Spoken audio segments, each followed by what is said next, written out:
Hi అండి. Good morning. Welcome back to our channel Hema daily vlogs. నేను మీ హేమ. అందరూ ఎలా ఉన్నారు? బాగున్నారా? అందరూ బాగుండాలని అయితే నేను మనస్ఫూర్తిగా కోరుకుంటున్నాను. అయితే ఈరోజు వీడియోలో ఒక చిన్న విషయం గురించి మీతో మాట్లాడాలనిపించింది. అదే డిస్కస్ చేద్దాం అనిపించింది.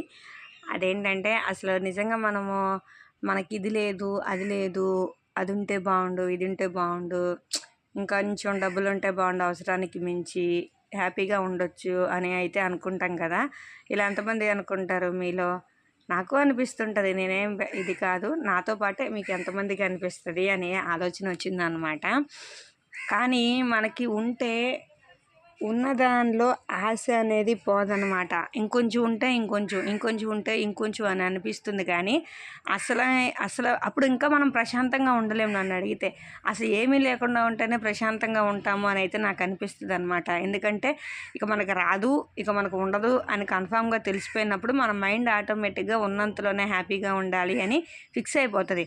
అదే వచ్చే దారో అవకాశమో ఉన్నప్పుడు ఉన్నదానిలో ఉండడం మానేసి అది ఎప్పుడు వస్తుంది, ఇది ఎప్పుడు వస్తుంది అని చెప్పని కొత్త కొత్త ఆశలు, కొత్త కొత్త ఆలోచనలు, అసలు ఇంకా దానికి అంత అనేది ఉండదన్నమాట.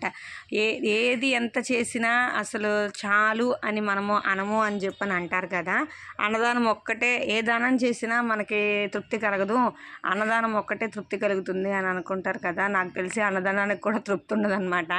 ఎందుకంటే ఇప్పుడున్న రోజుల్లో ఇప్పుడు సరైన భోజనానికి వెళ్ళినా వాళ్ళు అక్కడ వరకు పెట్టినా చాలు అని అంటాం. కానీ అప్పుడేం చేస్తామో చాలు అని మన కడుపుకి, మన పొట్టకి చాలు అని అనిపించినా ఇంకొంచెం గ్లాసులో వేసుకోవడమో, లేదా తెలిసిన వాళ్ళ ఫంక్షన్కి వెళ్తే గిన్నెల్లో పెట్టుకొచ్చేసేసుకోవడమో, నైట్కి ఉంటుందనో, లేదా రేపు మార్నింగ్కి ఉంటుందనో, లేదా ఇంట్లో వాళ్ళకు ఉంటుందనో, లేదంటే ఇంకా బాగుంది సాయంత్రమే తినొచ్చనో, ఇలాంటి తెలివితేటలన్నీ ఉపయోగించడం వల్ల మనకి చాలు అనేది అన్నదానానికి కూడా రాదనమాట. అవును కదా.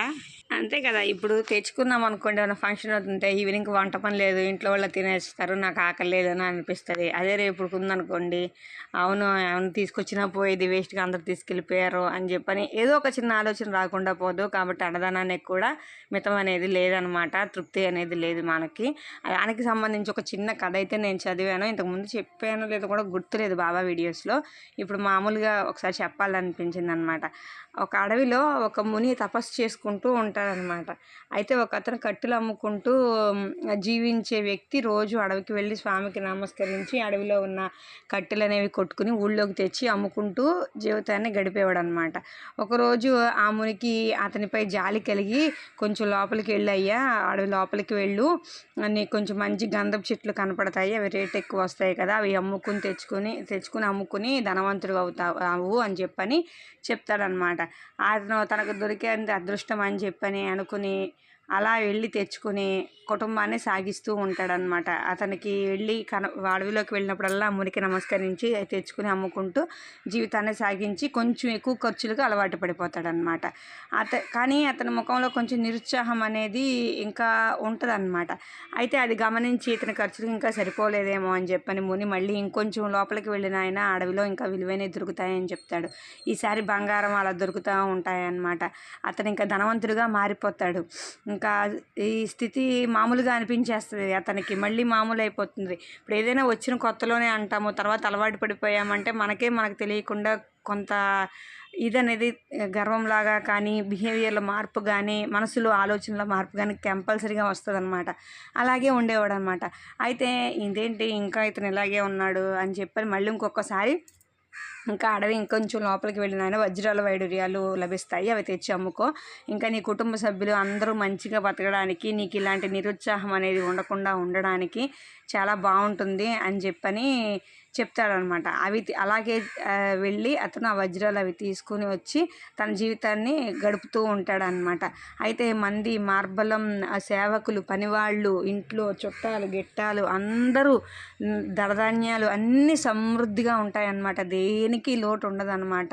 కానీ అతనికి మాత్రం ఇంకా తీరని ఆశ ఏదో ఉంటుందన్నమాట. ఆ చుట్టుపక్కల ధనవంతులతో పోలిస్తే ఇతనే ఇంకా ధనవంతుడు, కానీ ఏదో తెలియని ఒక తపన ఉండేది. నిరుత్సాహంగా మారిపోతూ ఉండేవాడు అనమాట.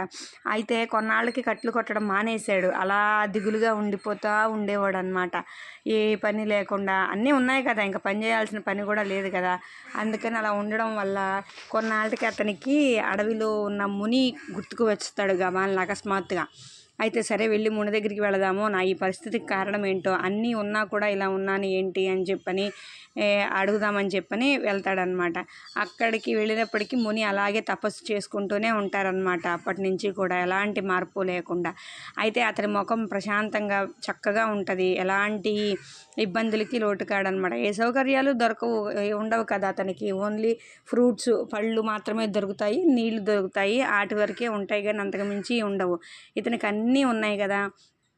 అయితే అతను అక్కడికి వెళ్ళి అడుగుతారనమాట మునిని, స్వామి మీకు ఏ సౌకర్యాలు లేకపోయినా అడవిలో దొరికే పండ్లు ఫలాలతో ఈ చిన్న గుడిసెలో ప్రశాంతంగా ఉన్నారు కదా, మీరు ఎలా ఇంత ప్రశాంతంగా ఉండగలుగుతున్నారు? నేను అన్నీ ఉన్నా నేను ఇంత అశాంతిగా ఎందుకు ఉంటున్నాను? అసలు అడవిలో ఎక్కడెక్కడ సంపదలు ఉన్నాయో, ఎన్ని ఉన్నాయో, ఎలా ఉన్నాయో అన్నీ మీకు తెలుసు కదా, అవి ఎందుకు వాడుకోవడం లేదు అని చెప్పని తెలుసుకుందామని మీ దగ్గరికి వచ్చాను. ముఖ్యంగా నాకు మనశ్శాంతి అనేది, ప్రశాంతత అనేది ఉండడం లేదు, అసలు కారణం ఏంటో కనుక్కుందామని వచ్చాను స్వామి అని చెప్పని ఆ మునిని అతను పలకరిస్తాడనమాట. అయితే కిందటి సంవత్సరాలు అసలు ఏమీ లేకుండా కట్టెలు కొట్టుకోవడానికి వచ్చినప్పుడు అతను ఎలా ఉన్నాడో ఇప్పటికీ అలాగే స్వచ్ఛంగా ఉన్నారు కదా, ఏ చిరునవ్వు అనేది లేకుండా. ఇక్కడ ఒక చిన్న విషయం, మా హస్బెండ్కి అంట ఆఫీస్లో స్వీట్స్ ఇచ్చారంట, పూతరేకులు అవన్నీ, అవి తీసుకొచ్చి చూపించారు. మా పిల్లలైతే ఎలా తినాలో తెలియక మొత్తం ఓపెన్ చేస్తున్నారు, ఇంకా ఉంటుంది లోపల లోపల ఇంకా ఉంటుందని చెప్పని. అరే నాయన అలా తినకూడదురా, మొత్తం కలిపే తింటారు, అది మొత్తం ఓపెన్ చేయరు అని చెప్తే కవరు అని చెప్పని అంటున్నారు అనమాట. లేదని చెప్పని ఒకటి తిని చూపిస్తే అప్పుడు తిన్నారనమాట. కానీ చాలా స్వీట్, బాబాయ్ ఓవర్ స్వీట్ ఉంది. ఆత్రేయపురం పూతరేకులు అంటారు అలా అనమాట. అందుకే ఆ చిన్న సంఘటన గుర్తొచ్చి మీకు చెప్పాను.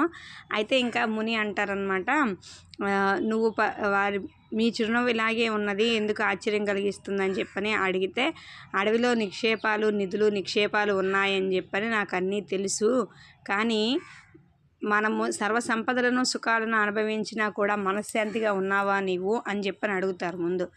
అనుభవించిన కొద్దీ నీ కోరికలు పెరుగుతున్నాయే, కానీ ఇప్పుడు ఫస్ట్ నీకు గంధపు చెక్కలు చెప్పాను, గంధపు చెక్కలతో సరిపెట్టుకున్నావా? లేదు. బంగారం చెప్పాను, బంగారంతో సరిపెట్టుకున్నావా? లేదు. వజ్రాలు చెప్పాను, వజ్రాలతో సరిపెట్టుకున్నావా? లేదు. ఇంకా అశాంతిగానే ఉన్నావు నువ్వు. మనిషి ఆశకి అంతనేదే లేదు, సృష్టిలో వస్తువులకు అంతు లేదు. ఎన్ని అనుభవించినా ఎన్ని పొందినా మన జీవితం మొత్తం అనుభవించడానికే సరిపోతుంది. ఎన్ని జన్మలెత్తినా ఈశ్వరుడు సృష్టించిన ఈ సృష్టిలో వస్తువులను పూర్తిగా అనుభవించడం కూడా మనకి కుదరదు. ఇవన్నీ తాత్కాలికమైనవి కానీ శాశ్వతమైనవి అయితే కాదు.